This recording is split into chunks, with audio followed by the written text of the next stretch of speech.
All right, so the trust that I have is common law, predates government. This is essentially what all of the wealthy landowners back in the day used because the kings kept coming and stealing their land. Well, you can't steal land from a piece of paper. You can from a person. What else cannot be sued? A piece of paper.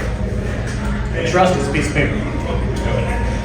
I'm the trustee of that trust.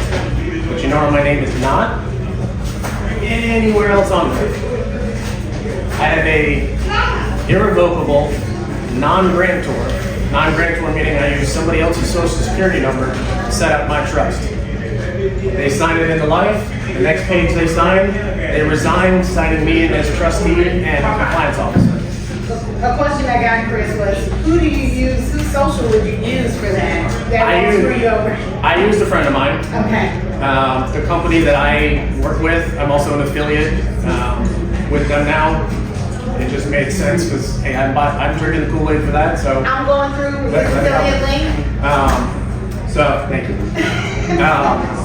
But they offer, there's people out there that they have essentially in their community for $200, somebody will let you use their social. Okay. So if you know somebody, and you want it more than a couple arms length apart, I use a friend who is not like a super close friend, but I know somebody I can rely on.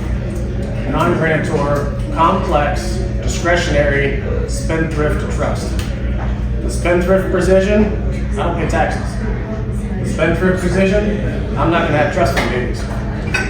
I write the rules as to what those funds can be spent on. One, while I'm here as a compliance officer, but two, when I'm gone, and just say my next 5 generations. I want to go buy a boat. Nope. You want to start a business? Great. You can use the trust funds. You want to go on a super cool vacation? Great. Go get a job and do it yourself. You want to get educated?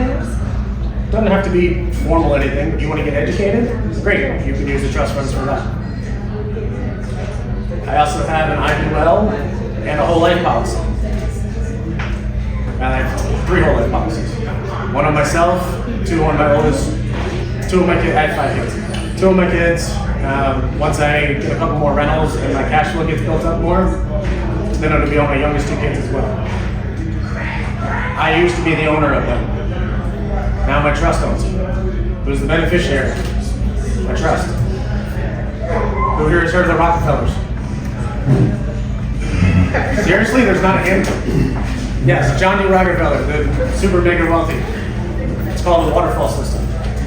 It just keeps going back into itself. Before the trust owned it, I physically myself was putting in post-tax money.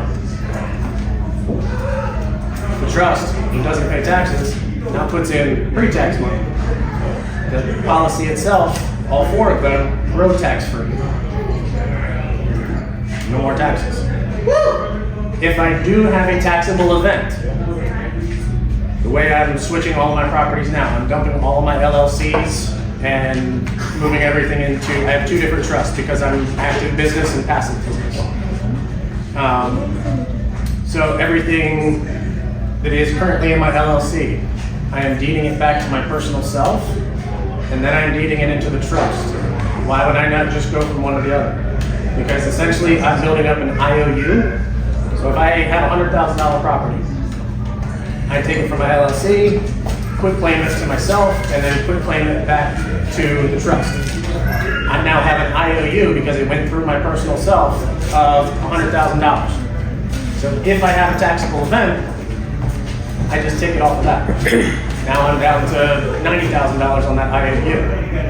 I burn that down, I go buy another property in my personal name. And it stays in my personal name 30 to 60 days. Barely enough time for the ink to dry. One thing I've learned myself, quit claim deeds are some of the easiest things to write and go file it yourself. I just filed 3 of them last week. You literally pull one off of the public records because how it's currently deeded, you change 3 or 4 lines, you sign it, and you move on. It is that simple. I just learned that 3 months ago. Instead of hiring an attorney or a settlement company who's gonna. Settlement attorney was going to charge me $500. Yeah. Recording fee was $60. Yeah. I probably paid my virtual assistant $7 to $14 to go rewrite it. I'm not going to spend time to do that. Took her about an hour to 2 to do everything. Awesome. Who's your lawyer? I'm sorry. Who's your lawyer? Which one? The one who set up the trust and all the structures. The company's called Benson Financial. They're based out of Texas. My rep is, just talked to him last week and I can't even think of his name right now. I will take the numbers from you after that. I will get all the numbers for you. I appreciate that. More or less, just I'll make sure I'll get your information and then I'll make all the connections. I appreciate that. Oh, thank you. So that's just some of the benefits of it. But back to the lawsuit part. A piece of paper cannot get sued in any trust. Doesn't matter if it's mine or any of the other. A piece of paper cannot get sued. How do they break that corporate veil? The only way to say I have a 4-unit building, which I do. I love it. It's a pain in my butt, but I love it. If I went and set fire to that thing, okay, now I physically went out and did that. Now they can break that thing. Anything else, they can't touch. I got an angry tenant. Somebody slips and falls. They will never find me. You also know where my trust is registered to? My UPS box.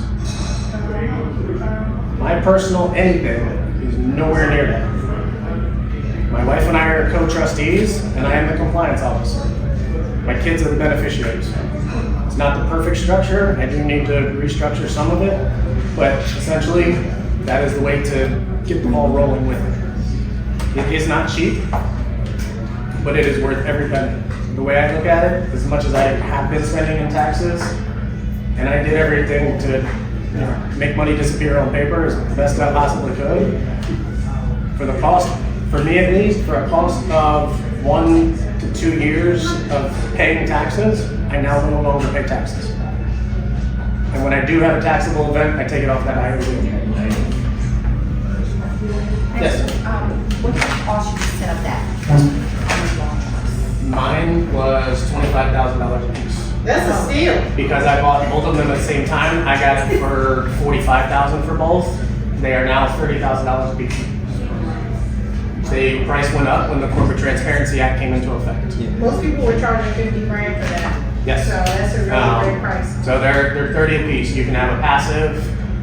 The reason I have both, I'm a realtor, a contractor, so that is my active business. I'm physically out doing stuff. All of my rental properties, passive trust. They're connected, but they're not at the same time. They're structured the exact same way, but one's for passive, one's for active.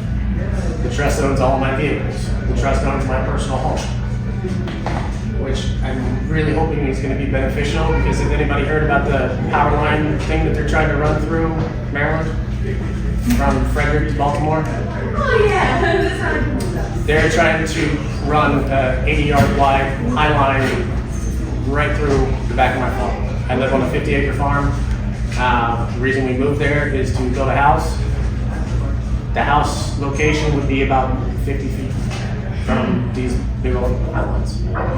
That would take my property from its current value of roughly 1 something. Once we build the house, it'll be upper ones, probably down to about half.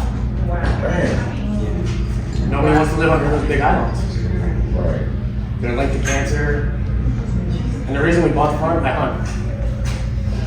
My kids and I hunt. That's one of the ways I put food on the table for my family. So yeah, hopefully having it in that trust. I'm still researching it because it's all still new. Hopefully that will help me fight that as well. Any questions on any of the trust stuff?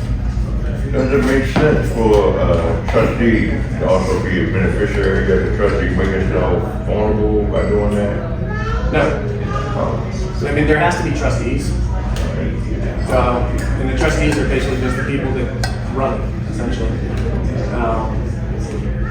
One additional thing, the reason that I went with the company that I did, Jamil, anybody know Jamil? DMG, basically best friend.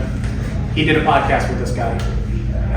His name's coming to me. It's just it's on the tip of my tongue. But Jamil did a podcast with this guy. I was looking at another company, and I was comparing two different companies. The company I went with was the one that Jamil did the podcast with. When Base and Jamil came through DC last year for like the half hour they were here, I got to ask Jamil about it, and I was like, "Hey, this guy, is it legit? Is it real? Because we've never heard of it before." And he's like, "If it fits your business model, it's great."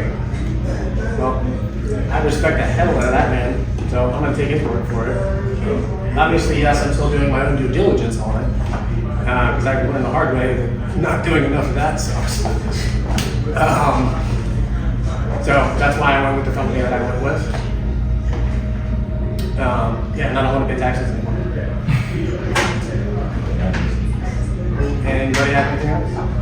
Real quick. So as far as so quitclaim deed and the trust, if the trust says that you're not on the quitclaim deed, but you are in the trust, and the beneficiary, the person that owns the trust said, okay, you're not on the quitclaim deed, but you are in the trust, and we want to break this down into thirds. Do you have to be on the quitclaim deed or the deed at all if the trust says that you're a beneficiary? Does that make sense? The trust is the only one on deed. Okay. So my personal name is not on deed. The trust is. The trust is on it. So I took it from my LLC, Yeah. quit-claimed it to myself so that I could have the tax benefits of basically building that IOU. Then I took it from myself, and then I quit-claimed from myself into the trust. Okay. Understood. Cool. So, Okay? Yeah. where does the money go? What do you mean? So when I say that, right, you got everything in trust, the houses in trust, Yes. right? So when you're making profit or cash flow, where does it go? Into the trust. Because the government's not seeing it, right? I mean, it's in a bank account. Okay. I mean, it's not like it's mattress money or anything. Got it. I do like to make sure I keep plenty of that. But no, it's one of the hardest things was finding a bank that would do it. There's plenty of them out there, but a lot of the ones that were local to me wouldn't. I've been banking with M&T for before they were even M&T, when I was his age.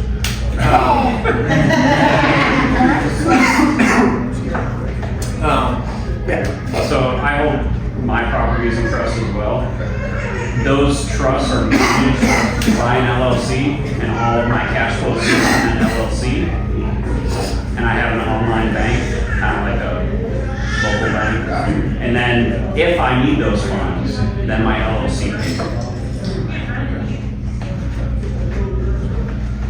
And also to add on to that, some of those, as he was mentioning, if you need funds as the beneficiary, the trust is paying you. That is not always a taxable event.